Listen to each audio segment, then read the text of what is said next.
টাকা 200 টাকা ছেড়ে দিলে ক্লায়েন্টটাকে ধরে রাখার চেষ্টা করি।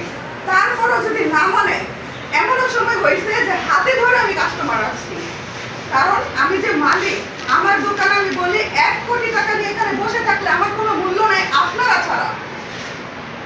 আমার কাছে আমার চেয়ে ডিরেক্ট আমি কাস্টমারদেরকে বলি, আপনি দেখেন আমার স্কিনের মূল্য নাই আমার কাছে, আপনাদের স্কিনের মূল্য আমার কাছে বেশি। তো আমি সততার সাথে যেভাবে পারি কথা দিয়ে, মুখের কথা দিয়ে কাস্টমার ধরে রাখার চেষ্টা করি ইনশাআল্লাহ। কাস্টমারের সাথে ভালো ব্যবহার করে দেখে আজকে আমি একদম সফল উদ্যোক্তা। আল্লাহর রহমত আমার এখন 2টা পার্লার আছে। আমি ফেব্রুয়ারিতে আরেকটা পার্লার ওপেন করতেছি এবং পার্লারের পাশাপাশি আমি আমার আরো একটা বিজনেস গরুর ফার্ম ওইটা দিব। সবাই দোয়া করবেন। আর এখানে যে আমরা আসলাম, আমাদেরকে সাইফুল স্যার ট্রেনিং করাইছে, আমি কিন্তু একজন সফল উদ্যোক্তা।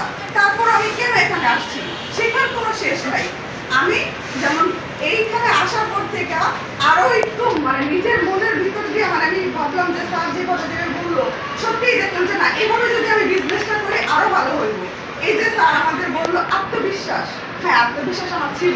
আত্মবিশ্বাস ছিল দেখেই তো আমি একজন সফল উদ্যোক্তা হয়েছি। তো আত্মবিশ্বাসটাকে আমি এতদিন যতটুকু মূল্যায়ন দিছি, এখন তার চেয়ে বেশি দিচ্ছি, কারণ এটা আমার ভিতরে থাইকা মানে এতগুলো কথা, আত্মবিশ্বাস, সহমর্মিতা, তারপরে হচ্ছে বাজার, তারপরে আপনার এই যে ব্যবসার আয় ব্যয়, এগুলো সবই ছিল, কিন্তু এগুলো আমার মনে হচ্ছে যেন ভিতরে ঢাকা পড়ে গেছিল আমার মনের ভিতরে। এখানে আমরা ক্লাস করার পরে আবার সবকিছু ফুটে উঠছে, এখন বুঝলাম। তো স্যার আমাদেরকে অনেক ভালো করে বুঝাইছে। ধন্যবাদ আমাদের ব্যবসায় ব্যবস্থাপনা উদ্যোগ, তারপরে হচ্ছে রেস প্রকল্প, তারপরে পিকেএস, আমরা সাজেদা ফাউন্ডেশন, তারা মানে নিজের স্বার্থ ছাড়া আমাদেরকে এতটুকু স্যাক্রিফাইস করছে, এত করছে, তাদেরকে সবাইকে ধন্যবাদ।